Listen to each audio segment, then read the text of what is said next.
Welcome back to another episode of $1,000 Car Guy. I'm Andrew. I'll be your host for the evening. This episode is going to be a little different because, as you can probably hear, it's very windy today. It has been windy for the last couple days and rainy, but we finally got a break in the weather, and I'm going to do some voiceover work for this next episode. We'll see how it turns out. I hope you enjoy.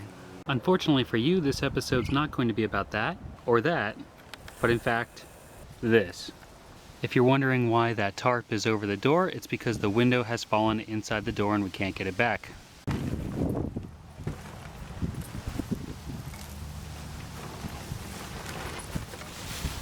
What you're looking at is a 2001 GMC Yukon XL. Under the hood,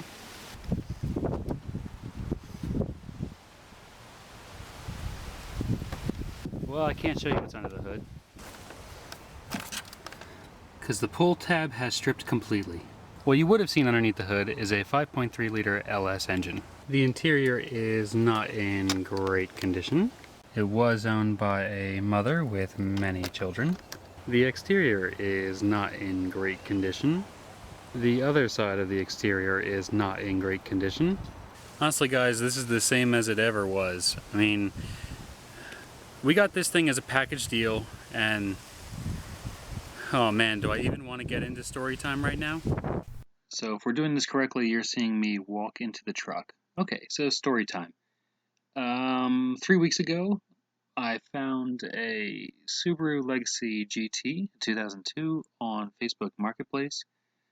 Kind of haggled with the woman about the price for quite a while. Went and looked at it. It's got some issues. We still might end up getting it, so I don't want to go into too much of that. But when we were going over the car the second time, again, long story, I asked her, because she was sitting inside this truck, and I said, hey, any interest in selling this? Because I like anything basically LS powered. She's like, yeah, we were going to go trade this in tonight. And I said, okay, so what did they offer you? And she says, well, they were going to give us $1,000 as a trade-in. I said, okay, well, how about instead of $400 for the Subaru and $1,000 for this, how about I give you $1,200 for both, and I'll take both? And she called her husband up, and she said that, yeah, he said to do it. So we ended up getting this GMC Yukon XL, it's a 2001, for $800, essentially. And then what happened afterwards was we found out that there was a lien mark on the Subaru's title. So we ended up not taking the Subaru and only taking this for $800. In the end, it was still a really good deal, but it did come with some catches. She said that she was going to buy a 2004 Yukon and was going to need the third row seat out of the back of it, which that is a major problem because I didn't want to have to take it out. And she's like, it doesn't come with it now, so crap. And also the guy said her father-in-law was disabled and that I would have to do all the work after I'd already paid her for the car and got the title from her. But I guess it doesn't really matter, except it was a pain in the butt to remove all of this hardware and stuff, and I was sweating like crazy. But yeah, so let's see here. So then a day later, she says it didn't bolt in, and if I wanted it, I could come and get it before she trashes the rear seat. So I rushed over there tonight and picked up the rear seat.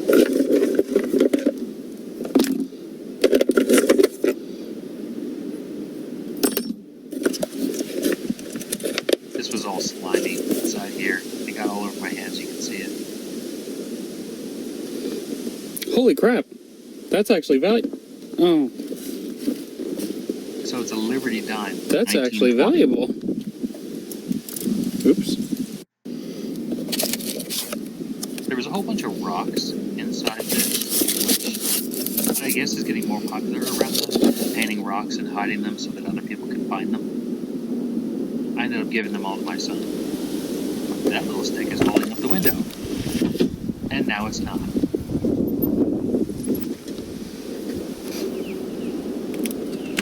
This did come with the rear entertainment package, except there's no DVD player. This is about a quarter as bad as it was when we got it. It was filled with garbage that I had her take out. It honestly runs amazing. It shifts great, it's nice and quiet. Engine and transmission wise, it's pretty good.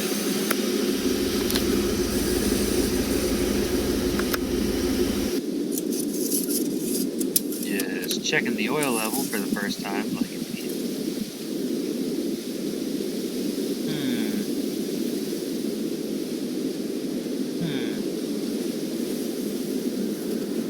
That's weird. There wasn't any oil on it. Interesting. I think we need to add some. Like now. Luckily I had some laying around.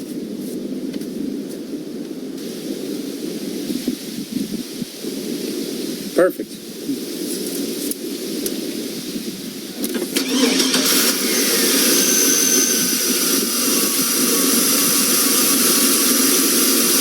Another issue of this is that the seat doesn't move in any kind of electronical way. So it's stuck completely forward, so there is no room for my knees. Now proving that there's no room for my knees.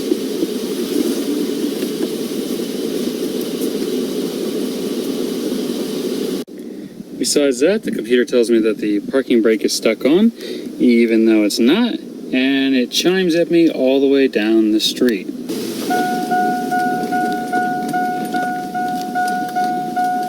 Well, I can't get this to turn on. Now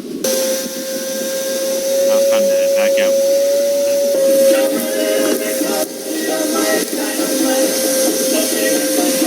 So, now that it is clean enough for me, I'm going to rebolt in those brockets that I had to take out that I talked about a little while ago, and then try and get the third row seat in by myself. You mean brackets? Wish me luck.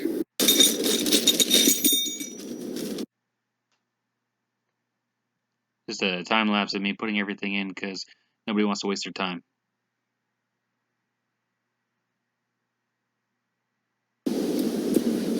Okay, I think we're ready to put the seat in. My leggies. I almost dropped the camera. That would suck.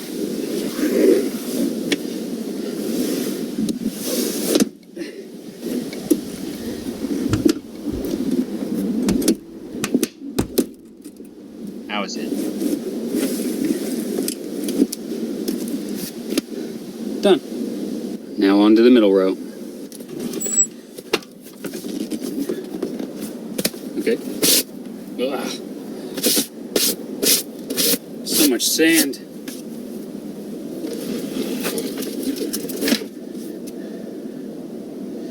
Yuck.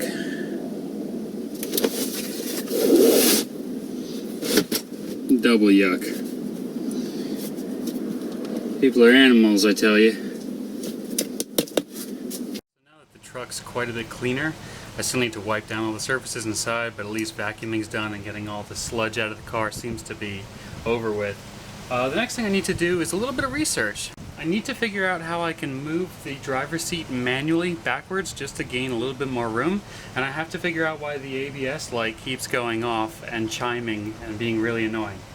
And maybe if there's time we'll look into why the drop-down television isn't working. Alright, stay tuned. We'll see you on the next episode. Thanks for watching. My leggies.